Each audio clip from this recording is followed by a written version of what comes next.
तो नमस्कार दर्शकों, आज हम एक झूठ का पर्दाफाश करेंगे। आपने ईसाई धर्म के पादरियों के मुख से कहीं ना कहीं आपने सुन ही रखा होगा मोबाइल इंटरनेट पे कि आप सिर्फ यहोवा से प्रार्थना करो, कैसी भी बीमारी हो, कैंसर जैसी बीमारी हो, सिर्फ प्रार्थना से ठीक हो जाता है।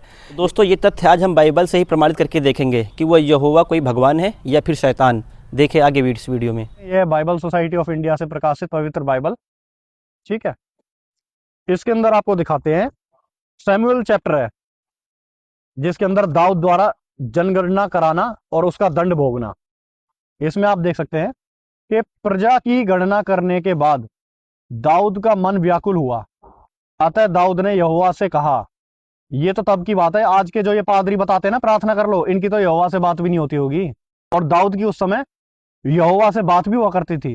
तो प्रजा की गणना करने के बाद दाऊद का मन व्याकुल हुआ, अतः दाऊद ने यहोवा से कहा, यह काम जो मैंने किया है वह महापाप है। यानी कि दाऊद को अपनी गलती का एहसास हो गया कि मुझसे गलती हो गई, पाप हो गया है।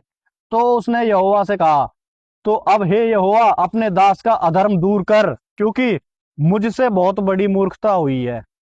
यानी कि उसके बाद बोले, सवेरे जब दाऊद उठा तब यहोवा का यह वचन गाद नामक नबी के पास, जो दाऊद का दर्शी था, पहुंचा। जाकर दाऊद से कहे, यहोवा यूं कहता है कि मैंने तुझको 3 विपत्तियां दिखाई हैं। कि उसको माफ नहीं करा। जब उसने माफी मांगी कि जी मुझे माफ कर दो, मुझसे गलती हो गई, तो उसने बोला ना, उसको बता दे 3 विपत्ति डालूंगा उसके ऊपर, उसके पाप की माफी नहीं है। तो आज जो तो पादरी तुमसे प्रार्थना करा रहे, बड़ी तुम्हें लड्डू मिलने वाले हैं, वो तो 7 पुस्तक खत्म कर देगा, क्योंकि वो शैतान है, भगवान नहीं है। उनमें से एक को चुन ले। उससे कहा 3 विपत्तियों में से एक को चुन ले जो मैं तेरे ऊपर डालूंगा। अतः गाद ने दाऊद के पास जाकर इसका समाचार दिया और उससे पूछा, क्या तेरे देश में 7 वर्ष का अकाल पड़े? कि मुझे बता दे, या तो 7 साल तक अकाल पड़ेगा, या 3 महीने तक तेरे शत्रु तेरा पीछा करेंगे, ठीक है, और तू उनसे बचता भागेगा, या यूं बता कि तेरे देश में 3 दिन तक महामारी फैला दूं। अब सोच विचार कर और मुझे बता, इन तीनों में से तुझे कौन सी सजा दूं। तो बोला, मुझे माफ कर दो, मैं तो तेरे भरोसे छोड़ता हूं। तब उस यहोवा शैतान ने, भगवान तो काय बात का है, ये गलती दाऊद की, तो यहोवा शैतान ने 70,000 उसमें पुरुष मर गए प्रजा में से। तो एक बात बताओ, भगवान कैसे हो गया? और ये जितने पादरी पाखंड फैलाते हैं ना, ऐसा नहीं है। आगे चल के और कहते हैं, अगर कोई ठीक नहीं होता, जी आपने पूरी भाव के साथ प्रार्थना नहीं करी है, दोबारा करना।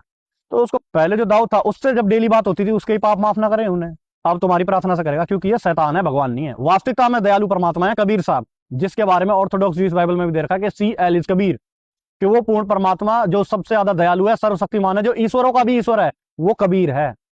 उसकी वास्तविक भक्ति जानने के लिए आप आज ही ज्ञान गंगा या जीने की राह पुस्तक मंगाएं और निःशुल्क ऑर्डर करें। और बाकी नकली पाखंडी पादरियों से बच के रहें, क्योंकि जो बाइबल का भगवान जो ये बताते हैं यहोवा, वो शैतान है। तो दोस्तों, देखा आपने इसके पीछे की सच्चाई क्या थी। तो इसलिए आज वर्तमान में संत रामपाल जी महाराज पूर्ण परमात्मा कबीर साहब जी के अवतार हैं। उनसे नाम दीक्षा लेकर अपना कल्याण करवाएं। धन्यवाद।